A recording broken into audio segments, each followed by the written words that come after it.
BFM Business, l'entreprise BFM. Mon parcours d'investisseur.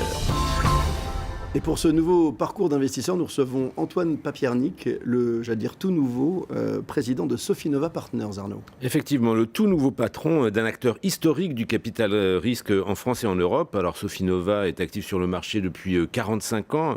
Il intervient en priorité dans les startups et tout particulièrement dans les sciences de la vie, grâce à 1,6 milliard d'euros sous gestion. Et au-delà, Sofinova a réalisé, c'est notamment illustré par une belle série de sorties sur les dernières années, avec pour plus de 4 milliards d'euros, avec 10 introductions en bourse et plusieurs sessions industrielles. Donc on a là un itinéraire très très spécifique. On va pouvoir détailler l'itinéraire non seulement du fonds, mais également de son nouveau dirigeant. Voilà, c'est un peu, bonjour Antoine Papiernik. Bonjour. C'est un peu notre question nouvellement rituelle de cette toute nouvelle émission, c'est comment on devient investisseur au sein d'un fonds. Puis on va bien sûr parler de Sofinova Partners. Alors si vous regardez les différents profils chez Sofinova, c'est très très différent. C'est-à-dire qu'il n'y a pas de profil type. Non. Et je dis souvent d'ailleurs aux gens que moi je me recruterai jamais chez Sofinova. Ça fait 20 ans que j'y suis, mais c'est... J'aime cette honnêteté. Mais oui, mais c'est le cas. C'est-à-dire qu'aujourd'hui, clairement... Vous êtes en 97, hein. 97, il y a 20 ans. Ouais. Presque 20 ans à ce jour. Et un hasard, puisque je travaillais à la Caisse des dépôts et consignations en Europe centrale, dans les années 90. Et il se trouve que le patron de la caisse de l'époque, qui s'appelait M. Lagayette, a décidé de monter un fonds qui s'est appelé CDC Innovation. Et il cherchait quelqu'un pour travailler sur les sciences de la vie. Et il se trouve que j'ai levé le doigt et qu'ils n'avaient personne d'autre manifestement, et donc c'est moi qui ai été retenu. Et donc j'ai commencé ma carrière dans le private equity chez CDC Innovation en 95 et suis parti chez Sofinova en 97, deux ans plus tard. Et comment on en devient président finalement au bout de 20 ans? C'est le track record qui fait que finalement cette réputation se construit petit à petit? Il faudra demander à mes associés puisque c'est eux qui m'ont nommé. Et donc, mais avant tout, Sofinova c'est un partnership, c'est ça qui est important de savoir. Racontez-nous quelle est sa spécificité. Un partnership, c'est comme un mariage, mais à plus que deux, si vous voulez. C'est-à-dire que vous êtes un certain nombre de personnes qui décident sur le long terme de voir les choses ensemble et de travailler ensemble. Combien en l'occurrence? On est 6 associés, on va dire, et une société qui est encore petite, mais qui a 23 personnes avec tout le monde autour de la table. On sera peut-être près de 30 avec tous les gens qu'on sollicite. Donc encore petit, même si effectivement nous sommes les plus anciens du venture capital, et pas que français d'ailleurs, parce que depuis 45 ans, donc créé en 72, vous rappeliez l'historique, mais 72 c'est une année, 72 c'est pas une très bonne année. Si vous pensez à l'économie mondiale, moi j'étais c'était un peu compliqué. Moi j'étais en culotte courte à l'époque, mais les entreprises innovantes dans la biotech en France à l'époque, effectivement c'était un territoire de combat. Sofinova, ça veut dire Société de financement de l'innovation. C'est à l'origine, c'est son nom, et donc c'est un peu comme le Port-Salut, c'est marqué dessus. C'est ce que fait Sofinova depuis sa création, mais de façon très très différente. C'est-à-dire que c'est pour ça que je parle de combat, parce qu'on voit bien que derrière, alors vous évoquiez le fait que c'est une entreprise qui est riche de sa diversité, là, puisque c'est un partnership, mais qu'au-delà, pour les gens qui vous voient actifs sur le marché depuis tant d'années, c'est une sorte de modèle de cohérence, de consistency, comme disent les anglo-saxons. C'est-à-dire que vous creusez un sillon. Oui, alors on a creusé le sillon, on a modulé ce sillon, on est passé de la charrue, je dirais, à peut-être des instruments un peu plus précis.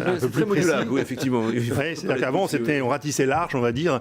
Un des grands succès de Sofinova, c'était les bennes Marel, vous voyez, les bennes Marel, les bennes de camions. Donc ça, c'était très innovant à l'époque, mais aujourd'hui, donc ça, c'était 60. Aujourd'hui, c'est un peu moyenâgeux. Aujourd'hui, c'est un peu moyenâgeux. À l'époque, l'innovation, c'était ça. Aujourd'hui, donc ce sillon, on l'a creusé de façon beaucoup plus profonde. Au lieu d'avoir un sillon large, il est profond, c'est dans les sciences de la vie, c'est notre métier, on a évacué le reste et on ne fait que ça, et c'est ça qui fait notre succès, je pense. Avec le recul, comment s'explique l'extraordinaire track record de Sofinova et qu'est-ce qui fait que un deal fonctionne finalement? Alors d'abord, je ne sais pas combien fonctionne sur 10 qu'on investit, on a toujours des chiffres, on dit il y en a 3 ou 4 qui fonctionnent très bien. Évidemment. Non, je n'y crois pas. Vous avez raison. Non, tous ne fonctionnent pas. Je pense que le premier élément, bien sûr, il faut l'innovation de rupture. C'est en tout cas notre modèle. Bien sûr, il faut être dans notre domaine, répondre à des besoins médicaux insatisfaits, et Dieu sait qu'il y en a un certain nombre.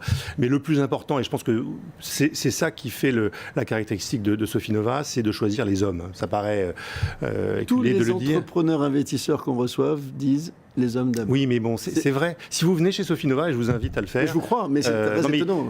Dans le corridor principal de Sofinnova, on a les portraits des entrepreneurs qui nous ont fait gagner de l'argent. Pas des produits, mais des hommes.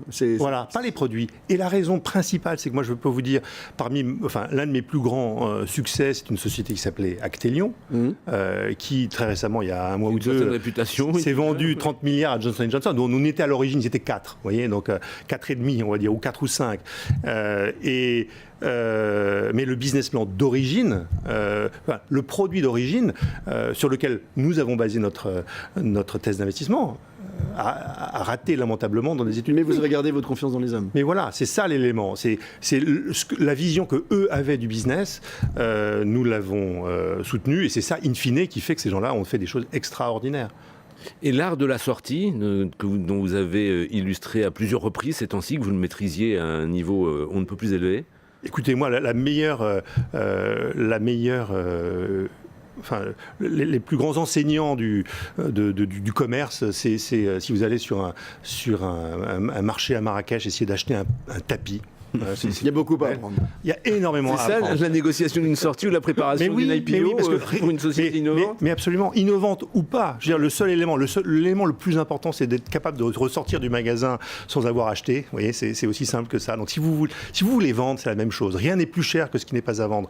Si vous mettez... Les entreprises s'achètent, elles ne se vendent pas. Et si vous faites ça, si vous construisez vos entreprises en pensant qu'elles vont se vendre demain et que vous êtes désespéré de trouver un acquéreur, vous ne la vendez pas, et certainement pas de la bonne manière. Donc si vous creusez votre sillon, si vous faites en sorte de travailler comme si vous pouviez, même si c'est très compliqué de le penser quand vous êtes une start-up, que vous pourriez devenir demain le Genentech ou le Biogène ou l'Actelion de demain, la probabilité est très faible. Mais si vous ne pensez pas comme ça, vous risquez pas d'y arriver. Et donc si vous pensez comme ça, d'autres vont se dire, mais bon sang, ces gens-là, ils sont bons.